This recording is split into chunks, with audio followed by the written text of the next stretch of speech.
Plusieurs personnes aujourd'hui ont rappelé que parmi tout ce qui nous animait, nous portait vers Zaïma, il y avait son enthousiasme et cette manière qu'elle a toujours d'accompagner nos projets.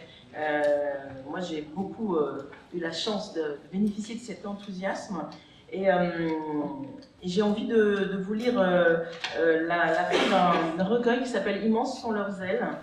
Qui est vous allez bien comprendre en entendant pourquoi, à quel point ça me fait penser à Zaïma. J'ai le grand regret qu'elle ne l'ait pas connu, même si elle savait que qu'il existait. Un recueil qui a été écrit, que j'ai écrit à partir d'images que Nathalie Novi a faites en illustrant, en faisant des portraits des enfants syriens, des enfants dans la guerre. Voilà, ce livre a obtenu le prix à Bologne. J'aurais tellement eu envie de le partager avec Zaïma. Et je le prends à la fin de cette poésie-histoire, au moment où les deux enfants, chassés de chez eux par les bombes, partent. Voilà. Un jour, tu es chassé de chez toi. Un jour, tu dois partir. Tu ne sais pas pourquoi, tu ne sais pas par qui, tu n'as pas compris. Maintenant, tu dois vivre à voix basse, sur la pointe des pieds, pour ne pas déranger. Il était une fois, dans un pays lointain, très lointain, un frère et une sœur qui avaient perdu leur chemin. Ils marchaient en se tenant par la main. Ils marchaient, sans savoir où leur pas les guidait.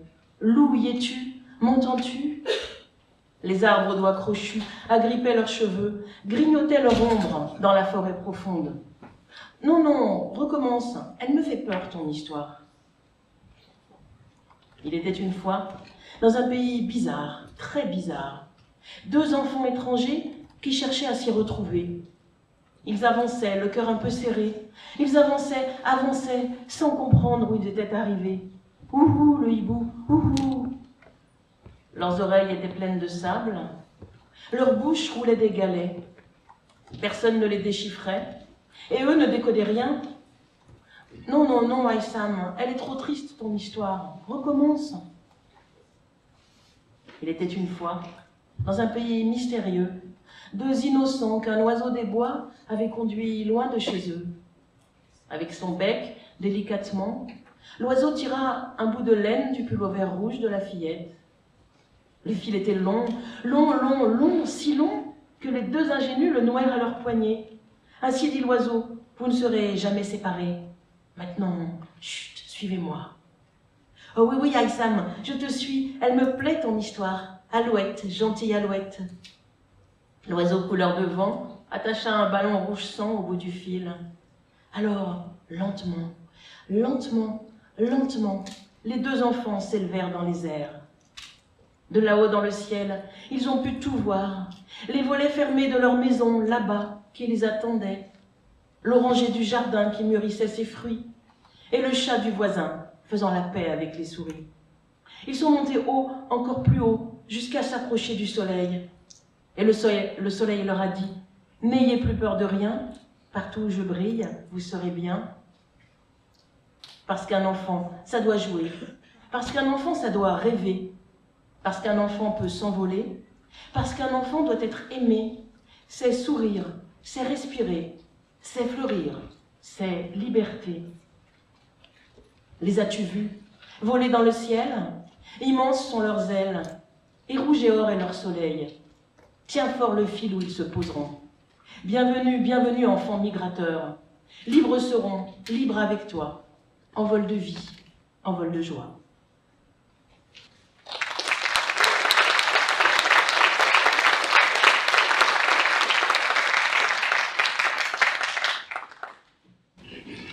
Merci beaucoup. Nous allons donc passer la parole successivement à un certain nombre de personnes qui ont très bien connu Zaïma. Donc c'est, en termes de conclusion, c'est ce qu'on a prévu, tous les organisateurs, que ce soit Accès, que ce soit le Centre national littérature jeunesse, que ce soit effectivement le réseau de plaine commune et puis le ministère de la Culture. On a souhaité donner la parole à plusieurs personnes pour donner différentes approches en fait de Zaïma. Comment chacune de ces personnes a ressenti ce compagnonnage avec Zaïma pendant les années où ils ont eu l'occasion effectivement de la fréquenter. Donc je vais passer la parole successivement. On va commencer par Laurent Piolato, qui est donc directeur de l'association Lire et Faire Lire. Nous passerons ensuite la parole à Françoise Legendre, qui est conservatrice générale, inspectrice générale des bibliothèques, qui a toute une carrière importante au Havre, à Rouen, et on est vraiment très honoré qu'elle ait pu se rendre disponible, puisqu'elle a notamment coordonné un ouvrage dans la collection Bibliothèque du Cercle de la Librairie sur la littérature jeunesse. Elle est aussi auteure, donc c'est aussi important d'avoir cette dimension-là autour de la table. Nous passerons ensuite la parole à Viviane Ezrati, qui est conservatrice générale des bibliothèques, qui a dirigé la médiathèque Françoise Sagan. Tout à l'heure, Jacques a évoqué ce colloque important, Lecteur, qui es-tu? Et ça se passait à Françoise Sagan, et je sais que Zaïma, on était très fiers, et ça avait été conclu par Françoise. Donc il y a vraiment une cohérence aussi dans les différentes interventions aujourd'hui. Et puis nous finirons effectivement, pour cette partie-là, par Réveillot et Marie, qui veut apporter une précision sur son exposé de tout à l'heure. Et puis effectivement, nous aurons une toute dernière intervention par deux lectrices d'accès, qui viendront conclure, et je les présenterai à ce moment-là. Merci à chacun pour ce témoignage. Très bien. Bonjour à tous et à toutes. L'hommage que je souhaite rendre à Zaïma, c'est celui d'une rencontre professionnelle heureuse, avec pour notre association Lire et Faire Lire le bonheur de rencontrer une représentante de l'institution publique, à l'écoute de notre préoccupation et extrêmement compréhensive. Partageant des objectifs communs, nous avons tissé de 2012 à 2013 une relation constructive et amicale.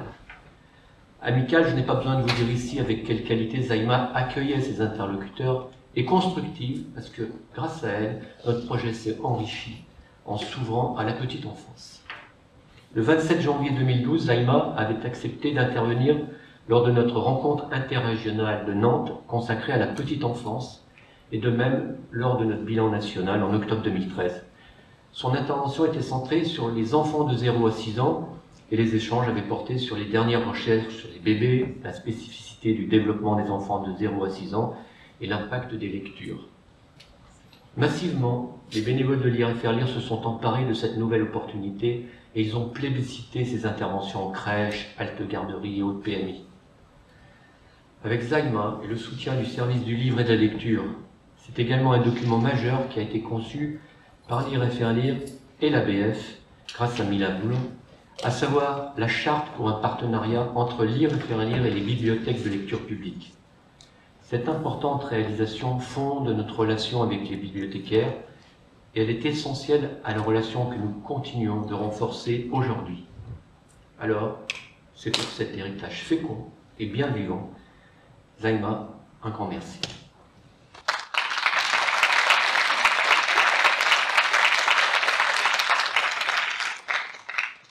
Zaïma, c'est pour moi le fort souvenir d'échanges et de collaborations qui ont très vite pris corps dès que je suis arrivé à l'inspection générale des bibliothèques en 2014. La relation était simple, fluide, et très vite nous nous sommes trouvés autour des centres d'intérêt que nous avions en commun: petite enfance, littérature de jeunesse, bibliothèque, partenariat, enjeux de la formation en bibliothèque. J'ai eu la chance qu'elle accepte de participer au livre qu'évoquait Thierry, ce livre que j'ai dirigé en 2015 au Cercle de la Librairie, Bibliothèque, enfance et jeunesse. Je dis la chance, car elle avait accepté d'écrire un chapitre intitulé « Des bébés et des livres, la diversité et la richesse des partenariats ». Et elle était la personne parfaite pour évoquer accès, première page, la joie par les livres, l'importance des réseaux et des démarches interprofessionnelles dans l'accueil et l'accompagnement des tout-petits vers la bibliothèque. Je me souviens que nous étions côte à côte lors des premières assises de la littérature de jeunesse en 2017 pour intervenir. Mais au-delà des aspects professionnels, c'est son humanité qui m'a profondément marqué. J'appréciais tellement les échanges à la fois simples et denses, notamment autour de déjeuners, où nous parlions certes de nos missions, de nos métiers, mais aussi de lectures diverses, pas seulement pour enfants. Nous parlions aussi de nous, de nos familles, de notre histoire, des livres que j'écris, des livres pour enfants que j'écris aussi, de tout. C'était de beaux moments, souvent des moments forts, car Zaïma savait véritablement écouter avec une grande attention et sensibilité, et que c'est la confiance, la bienveillance qui prévalait lors de ces échanges. Zaïma a accepté un jour de participer au jury de concours national de bibliothécaire d'État que je présidais alors, et j'en ai été très heureuse. Elle a dû malheureusement et soudainement abandonner. Nous ne nous sommes plus revus ensuite. Je l'ai profondément regretté. Je le regrette encore, car Zaïma a été une des plus belles rencontres de ma vie professionnelle.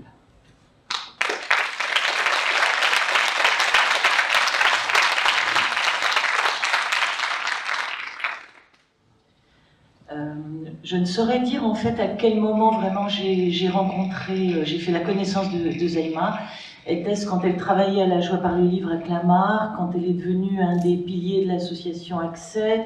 En ces périodes dynamiques et inventives, les bibliothèques jeunesse se préoccupaient déjà d'offrir des livres aux bébés, et effectivement, je voyais comment Zaïma s'impliquait dans des projets extrêmement novateur dans ce domaine, et je trouvais ça passionnant. Je découvrais tout cela, hein, il faut dire. J'étais très heureuse lorsque plus tard elle est devenue conservatrice de bibliothèque, une promotion méritée qui correspondait aux responsabilités qu'elle assumait déjà depuis très longtemps. Et lorsqu'elle a été nommée au bureau du livre de la lecture, ou c'est peut-être pas le bon nom, mais c'est pas grave, au ministère de la Culture, elle a été pour moi une grande facilitatrice en m'introduisant près des bons interlocuteurs lorsqu'il s'agissait de monter des projets, que ce soit en lien avec la médiathèque Sagan que je dirigeais alors et qui allait ouvrir bientôt, ou dans le cadre de mon implication dans les actions du CRIJ. Lorsqu'elle a souhaité retourner plus directement sur le terrain, elle m'a demandé conseil pour une éventuelle intégration dans les bibliothèques de la ville de Paris, ou même de rejoindre la médiathèque Sagan, donc qui ouvrait. J'aurais adoré travailler avec elle, mais honnêtement, il me semblait que c'était pas forcément le meilleur choix pour elle à ce moment-là. Et effectivement, son affectation comme responsable de formation au Centre national du livre jeunesse à la Bibliothèque nationale de France correspondait bien à son attachement à la transmission et à la formation. Et c'est probablement pendant cette dernière période que nous avons eu le plus d'occasions de collaborer, en particulier pour monter des formations aux journées d'études. On a évoqué Lecteur qui est plusieurs fois, une sur le jeu aussi qui était tout à fait formidable. Là, je vais juste me faire la porte-parole de Hélène Valotto, qui est donc coordinatrice du Fonds patrimonial Or Joyeuse et du secteur jeunesse à Sagan, et qui ne peut être présente aujourd'hui, et qui me rappelait que à ce moment-là, Zaïma lui avait dit: il faudrait absolument que tu assumes un jour la responsabilité pédagogique d'un stage du CNLJ et avec elle. Et ce sera fait malheureusement sans elle en novembre 2022, et c'est grâce à Zaïma qui a poussé Hélène à le faire. Voilà. Et c'est un stage d'ailleurs sur comment monter les expositions. Enfin, on est en lien avec tout ce qui a été dit aujourd'hui. D'aussi loin que je me souvienne, j'ai toujours trouvé beaucoup de plaisir et d'intérêt à ces collaborations et échanges, car Zaïma était toujours positive, constructive, pleine de bons conseils. Elle savait écouter, proposer, innover, et elle avait quand même souvent une longueur d'avance. Et c'était une belle personne à tout point de vue. Elle avait le souci des autres, une intelligence exceptionnelle des gens et des situations, et elle m'impressionnait par sa distinction naturelle. J'adorais sa voix, son rire, et elle était chaleureuse, lumineuse, on l'a dit souvent, vive, et en même temps capable d'exprimer son désaccord. Je me suis toujours sentie en confiance avec elle. J'ai adoré lui parler en toute liberté, professionnellement comme amicalement. Voilà, elle nous manque.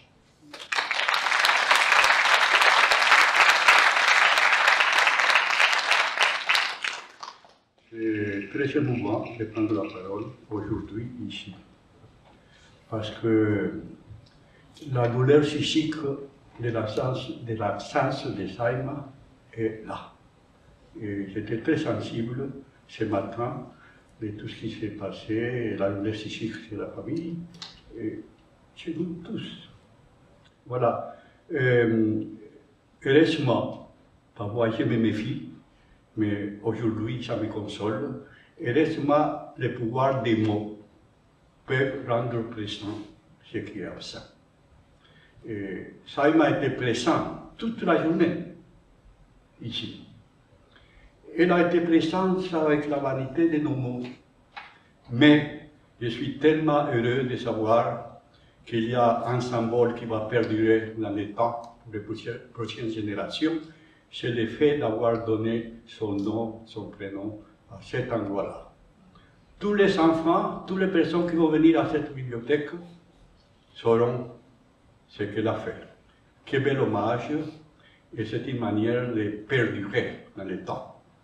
Si j'utilise le mot perdurer, c'est parce que j'ai constaté chez Saima qu'il avait incarné cette philosophie qui vient depuis la création d'Accès, de créer des projets qui restent dans la durée. On a commencé à Essonne, ça fait 40 ans. Et ça fait 40 ans que nous sommes encore là.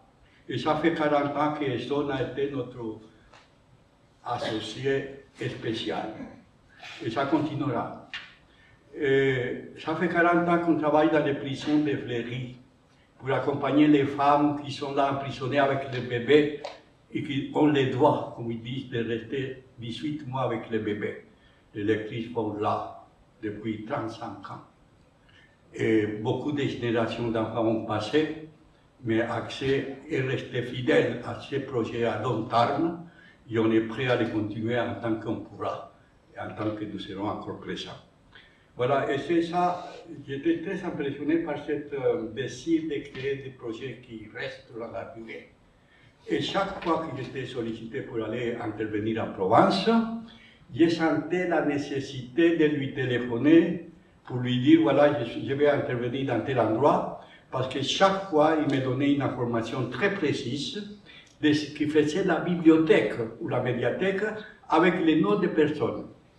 Et c'est quelque chose d'assez extraordinaire. Et chaque fois, il me disait, là, il y a par exemple l'heure du conte qui vient depuis longtemps, mais il vient de créer l'espace pour la petite enfance. Il faut y aller parce qu'il faut que ça continue.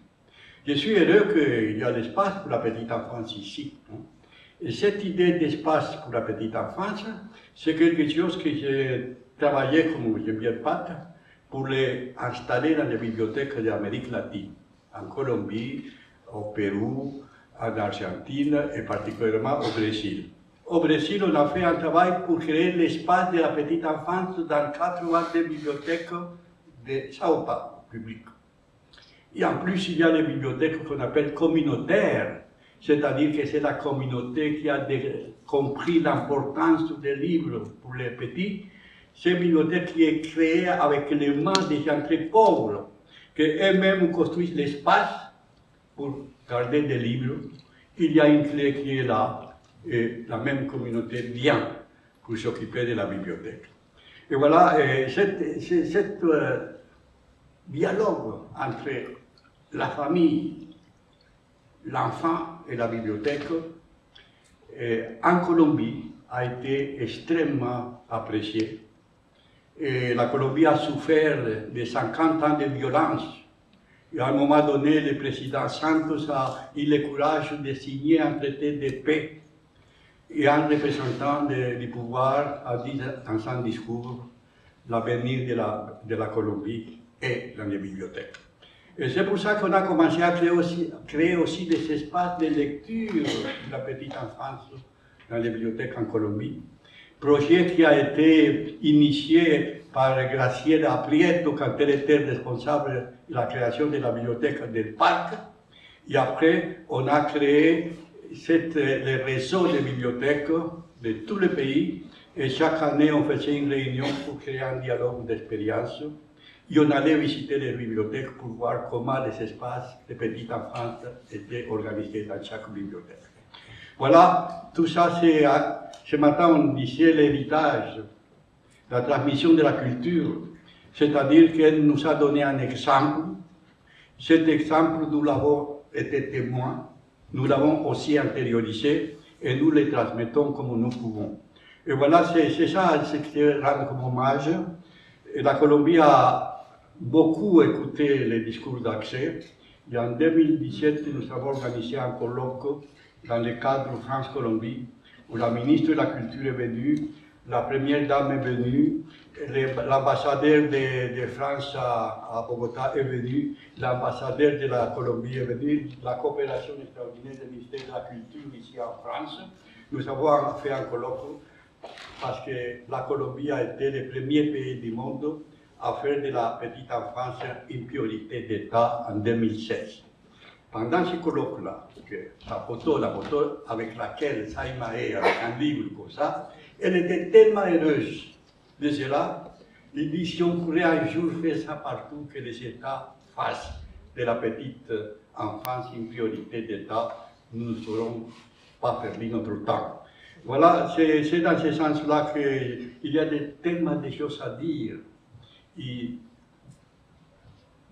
y aura beaucoup de choses qui ne pourront pas dire aujourd'hui. Je voudrais rendre l'hommage aussi pour la question de la formation. La formation qui est venue là comme un sujet extrêmement important. Accès pratique la formation dès le début, avec un dialogue très particulier. Il y a le travail de terrain, et son, prédit tous les projets d'accès, où les lectrices vont lire individuellement dans un petit groupe, en présence des parents et des professionnels de la petite enfance, et en coopération avec la bibliothèque de lieu, là où le projet s'organise. Ce travail de lectrice vient être présenté dans les séminaires, où tous ceux qui acceptent là travaillent dans un projet depuis longtemps, pour dialoguer qu'est-ce que l'enfant nous apprend, à nous les adultes, et chacun va enrichir son expérience à partir de ce fruit de lectrice qui est très précieux pour notre association.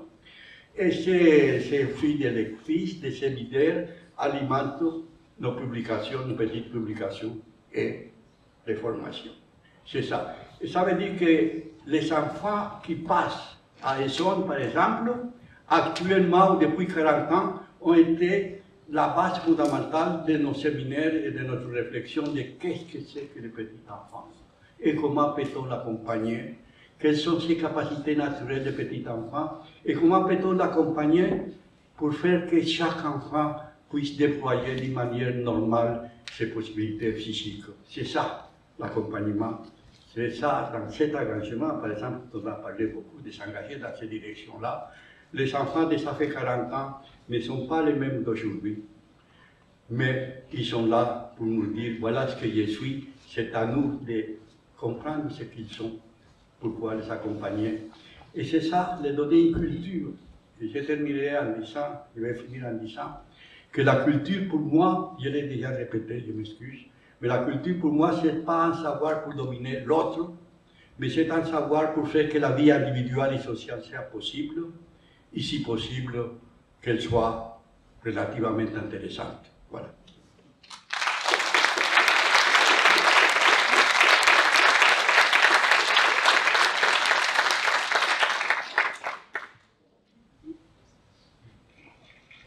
Moi, je vais faire une petite annonce, parce qu'il paraît que ce matin, quand j'ai parlé de la boîte aux lettres, je n'ai pas été claire. C'est vrai que j'étais aussi... Saïma est partie il y a longtemps maintenant, et entre-temps, il y a eu ce confinement. Elle est d'ailleurs partie en mars, au tout début du premier confinement.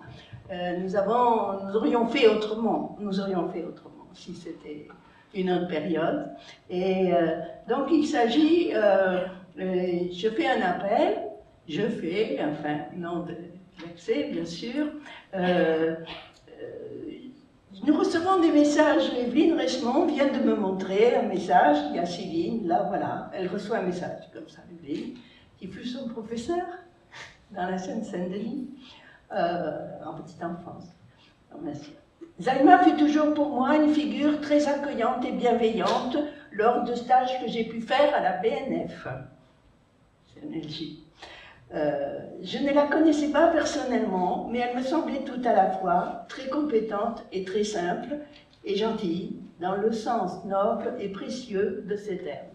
Alors voilà, l'informatique c'est très bien, ça s'en va à SMS, et nous souhaitons que vous envoyiez ces courriers en précisant, si vous voulez qu'ils soient publiés, enfin si c'est quelque chose de totalement circonstanciel. Elle n'a pas eu les obsèques qu'elle méritait. Moi, j'ai vu des enterrements d'une bibliothécaire qui était décédée peu avant et où tout le monde la suivait, où on échangeait. Et moi, j'ai fait ça, un décès de psychiatre, et on a construit des projets pendant ces rassemblements.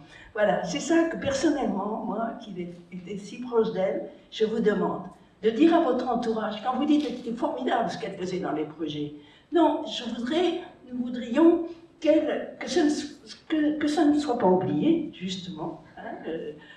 Ce n'est pas parce qu'on parle de ce monde qu'on ne doit pas laisser des traces vivantes. Voilà. Pour les bébés à venir et pour les professionnels à venir et pour tous les gens, voilà. Donc ces messages soient simplement de gentillesse, mais aussi professionnels. Alors c'est symbolique, c'est parce que si j'ai dit je vous donne mon mail, je sais bien que tout le monde, le mal d'accès, tout le monde le connaît, il suffit de faire accélérer à bébé, on le trouve. Donc vous prenez des mails, bien sûr, vous avez le droit, vous pouvez aussi envoyer une vraie enveloppe et vous précisez dessus, vous, et je vous demande de le divulguer, nous vous demandons de le divulguer. Nous aimerions que cette expérience si riche dont on parle ne s'envole pas, ne disparaisse pas.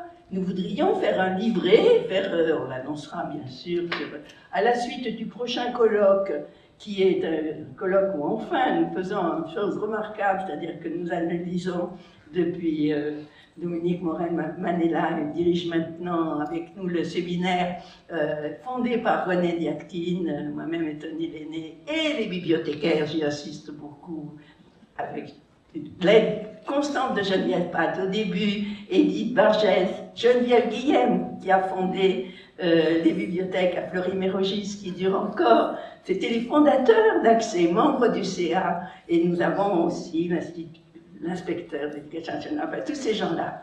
Donc, Accès continue. Pourquoi? Parce que nous pensons que c'est gagné pour les classes moyennes, mais par contre, que des projets que menait Zaïma, et c'est ça que je voudrais, que nous voudrions, dont nous voudrions faire quelque chose ensemble, c'est-à-dire de montrer que ces projets, ça a été dit pendant toutes les journées, ces projets sont exemplaires quand ils touchent des familles éloignées du livre. Ça a été dit.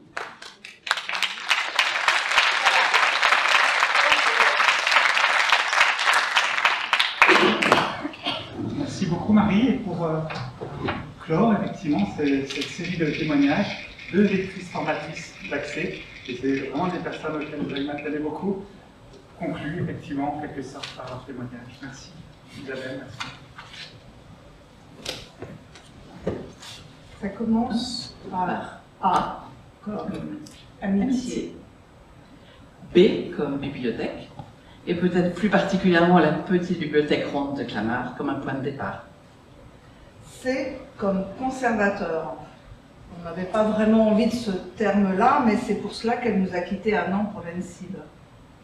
C, c'était aussi la cause, comme elle disait, avec conviction. D, délicatesse, Diplomatie, détermination, douceur. E pour équipe. Anaïque, Sylvie, Daniel, Christelle, Christine, Nathalie, on était son équipe. Les filles, comme elle nous appelait. F, les filles, avec un F comme famille, fidélité à Accès, et la finesse qui l'aura toujours caractérisée. Générosité. Générosité. Est-il besoin de le redire?